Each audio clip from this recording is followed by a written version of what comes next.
My name is Kelly, and I married Tom when I was young and full of dreams. We'd been high school sweethearts, and I thought we'd be happy forever. My father, a successful businessman who owned a furniture factory, gave us a beautiful house as a wedding gift. 3 years after the wedding, our son Michael was born. As the years passed, I threw myself into being the perfect housewife and mother. I kept our home spotless, cooked gourmet meals, and made sure Michael had everything he needed. Tom's career as a sales manager wasn't progressing as quickly as he'd hoped. One night, he came home frustrated and angry. "Damn it, Kelly.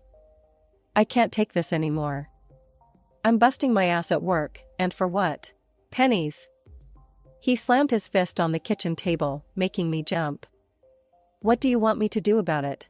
I asked, trying to keep my voice calm. Tom's eyes lit up.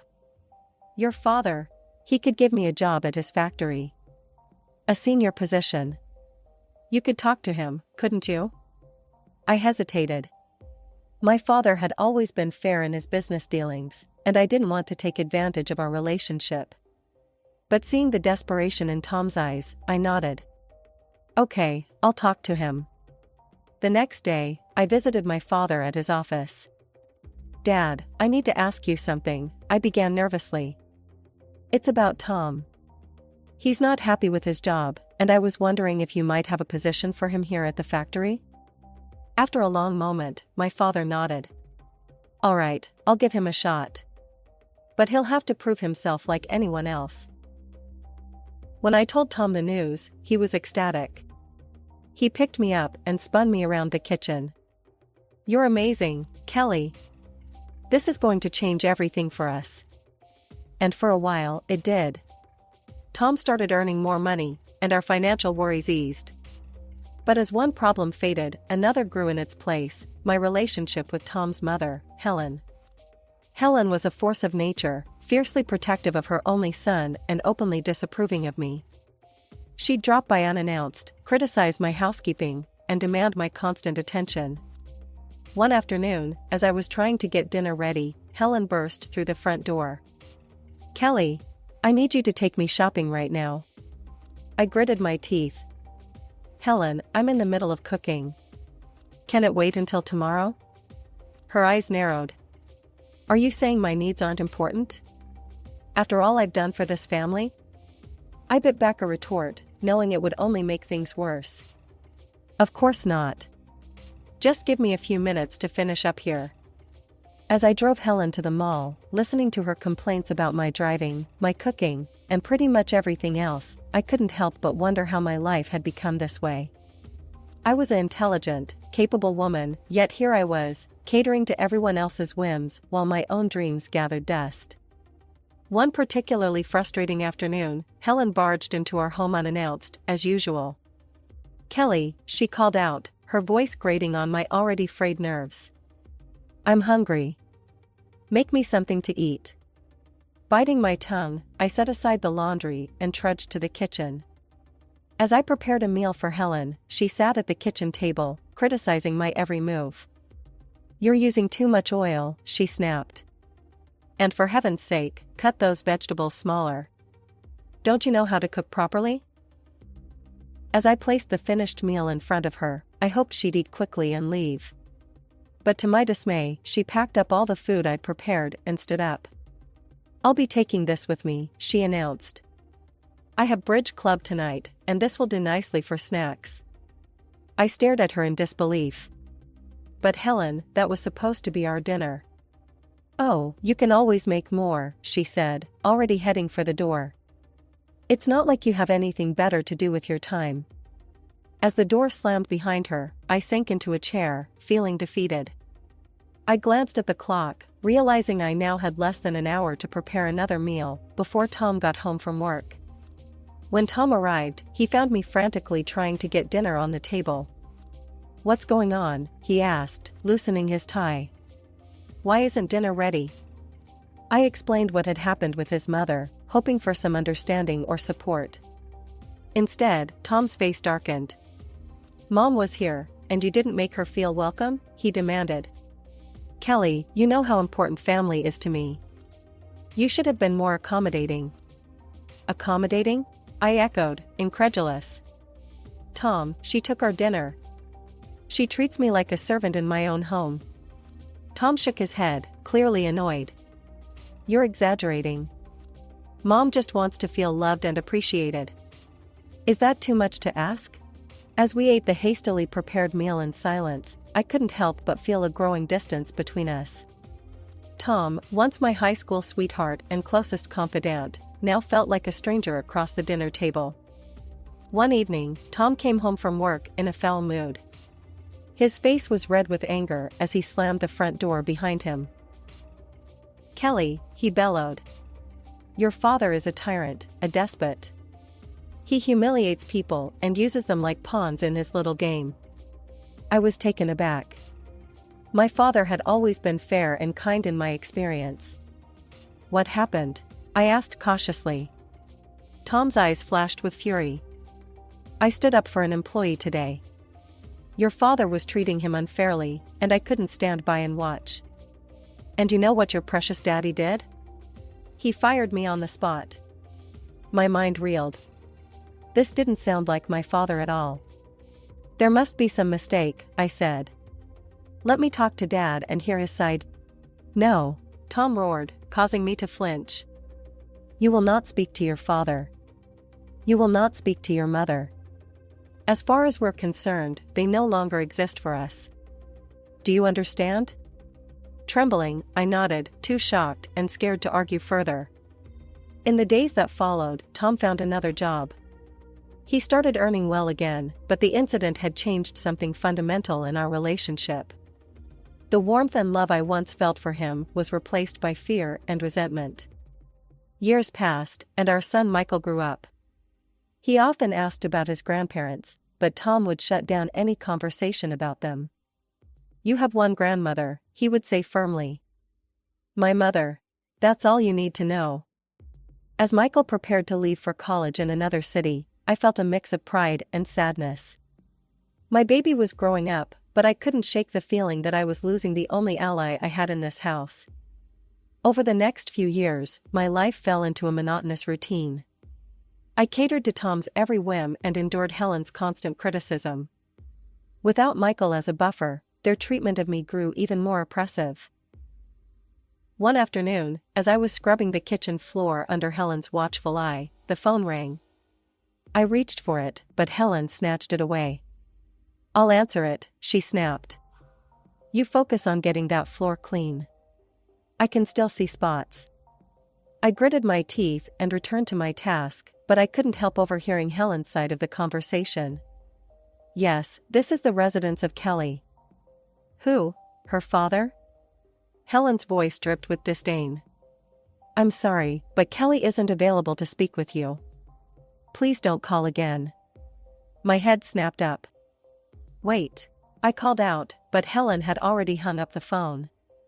That was your father, she said coldly. I told him not to contact you again. You should be thanking me for protecting this family from those toxic people. I felt a surge of anger and frustration. You had no right to do that, I said, my voice shaking. He's my father. I should have been allowed to speak to him. Helen's eyes narrowed. You ungrateful little. Just then, Tom walked in. What's going on here? He demanded. Helen immediately put on a hurt expression. Oh, Tom, your wife is being so disrespectful to me. After all I do for this family. Tom turned to me, his face dark with anger. Is this true, Kelly? Are you disrespecting my mother? I opened my mouth to explain, but the words wouldn't come. I realized with a sinking heart that it didn't matter what I said. Tom would always take Helen's side. A year passed since that fateful phone call from my father. Life continued its suffocating routine, with Tom and Helen's control over me growing tighter by the day. Then, on a crisp autumn morning, everything changed. The phone rang while I was preparing breakfast. Tom was in the shower, and Helen hadn't arrived for her daily inspection of my housekeeping. For once, I was able to answer without interference. Hello?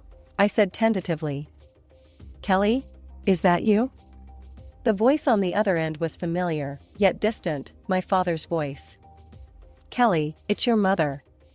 She's very ill. The doctors, they don't think she has much time left. She needs you. We both do. Just then, I heard the bathroom door open. Tom would be down any minute. I'll try, Dad. I promise I'll try, I whispered before quickly hanging up. When Tom entered the kitchen, I was fighting to compose myself. Who was that on the phone? He asked suspiciously.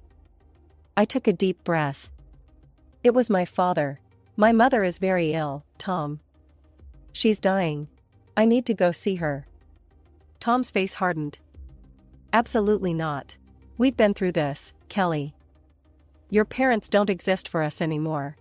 I felt something snap inside me. For the first time in years, I stood up to him. I'm going, Tom. With or without your permission. She's my mother, and I won't let her die without saying goodbye. Tom's jaw clenched. Fine. One day. That's all you get. And then you come back home where you belong. I nodded, not trusting myself to speak. One day was better than nothing. With shaking hands, I called my son Michael and told him what was happening. To my surprise and relief, he immediately offered to accompany me. The next morning, Michael and I set off for my childhood home. When we arrived, my father met us at the door. He looked older than I remembered, grief etching deep lines in his face. Without a word, he pulled me into a tight embrace. He led us to my mother's room.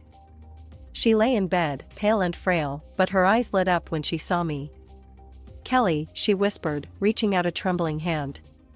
My baby girl. I rushed to her side, clasping her hand in mine. Mom, I'm here. I'm so sorry.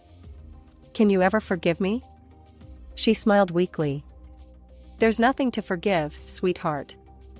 I'm just glad you're here now.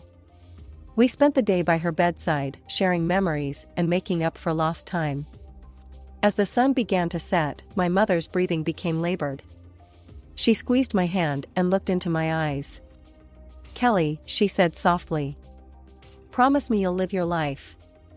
Really live it. Don't let anyone cage your spirit again. Tears streamed down my face as I nodded. I promise, Mom. I promise. She smiled one last time, then closed her eyes. Her hand went limp in mine. She was gone. Suddenly, my phone began to ring incessantly. I knew without looking that it was Tom. I answered the call, moving to the hallway for privacy. Tom's voice, sharp with anger, cut through the line. Where the hell are you, Kelly? You were supposed to be back hours ago. Tom, I can't leave yet, I stammered, my voice thick with emotion. My mother just passed away. I need to stay for the funeral. Absolutely not, he roared. I told you one day, and that's all you get. If you're not back by tomorrow, don't bother coming back at all. His words hung in the air, a threat and a promise all at once. For a moment, I was tempted to give in, to rush back to the life I knew. But then I remembered my mother's last words, urging me to live my life fully. Fine, I said, my voice steadier than I felt. I'm staying. I ended the call before he could respond, my heart pounding.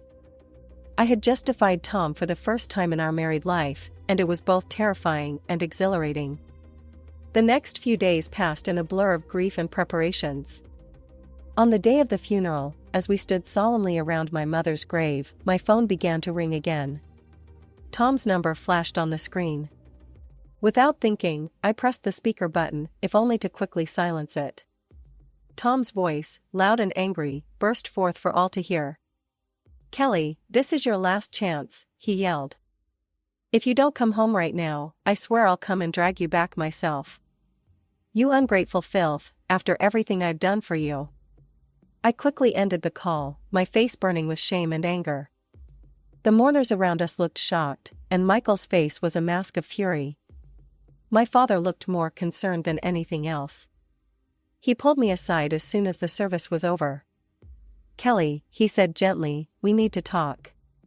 We walked to a quiet corner of the cemetery, and my father took a deep breath. Sweetheart, there's something you need to know about Tom. Something I should have told you years ago. I listened in stunned silence as my father revealed the truth about why Tom had really left the company all those years ago. It wasn't because he had stood up for an employee. It was because my father had caught him stealing money from the company and clients, manipulating prices, and pocketing the difference. I fired him to protect the company and our clients, my father explained. I didn't tell you because I thought you loved him, and I didn't want to come between you. But now, hearing how he speaks to you, seeing what your life has become, I can't stay silent anymore. I felt as if the ground had opened up beneath my feet. All these years, I had believed Tom's lies, allowed him to cut me off from my family, endured his and Helen's emotional abuse. And it had all been based on a lie. There's more, my father continued, his voice grave. I recently heard from a friend that Tom's company is under investigation. There are discrepancies, Kelly. I think he might be up to his old tricks again. As the full impact of his words hit me, I felt a strange mix of despair and liberation. The life I had known was crumbling around me, but from its ashes, I saw a chance for a new beginning. The day after the funeral, my father, Michael, and I decided to return to my house. To our surprise, we found the house bustling with activity. Helen's friends were milling about, and the smell of food wafted from the open windows. We walked in to find a full-blown party in progress. Helen, holding a glass of wine, spotted us first. Her eyes narrowed as she took in my father and Michael. "Well, look who finally decided to grace us with her presence," she said, her voice dripping with sarcasm. "You're late, Kelly. My birthday celebration started hours ago." I was momentarily stunned. In all the turmoil of the past few days, I had completely forgotten about Helen's birthday. Before I could respond, she thrust a dirty rag into my hands. "Don't just stand there," she snapped. "Start cleaning up. These tables won't wipe themselves." My father, who had been silently observing, suddenly erupted. "How dare you speak to my daughter that way?" he thundered, causing the room to fall silent. "She's not a dog to follow your commands. She's a grown woman who deserves respect." Helen laughed derisively. "Respect? She gave up any right to respect when she married my son. Her family is Tom and me now. You're nothing to her anymore." I watched in disbelief as my father and Helen argued, their voices rising. The party guests looked uncomfortable, unsure whether to leave or stay. Suddenly, Tom burst into the room. "What the hell is going on here?" he demanded, his eyes locking onto me. "Kelly, why aren't you serving the guests? And what are they doing here?" He gestured angrily towards my father and Michael. Something inside me snapped. Years of pent-up frustration and anger came pouring out. "No, Tom," I said, my voice steady and clear. "I'm not serving anyone. I'm not cleaning up. And I'm not staying silent anymore." The room had gone deathly quiet. Even Helen seemed at a loss for words. "I know the truth, Tom," I continued, pulling out the divorce papers I had hastily prepared. "I know why you really left my father's company. And I'm done. I want a divorce." For a moment, Tom looked like he might lunge at me. But then, perhaps realizing he was outnumbered, he deflated. "Fine," he snarled. "Take your divorce. But don't think you'll get a penny from me." I couldn't help but laugh. "This house is mine, Tom. My father gave it to us as a wedding gift, remember? You're the one who needs to leave." Tom and Helen left shortly after, shooting venomous glares our way. As the door closed behind them, I sank onto the couch, suddenly exhausted. Michael, who had been quietly observing everything, finally spoke up.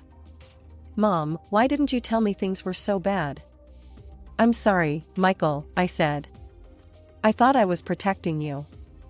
But I realize now that I was just teaching you the wrong lessons about love and respect." In the weeks that followed, my life transformed dramatically. The divorce proceedings began, and I threw myself into rebuilding my life. My father, true to his word, stood by me every step of the way.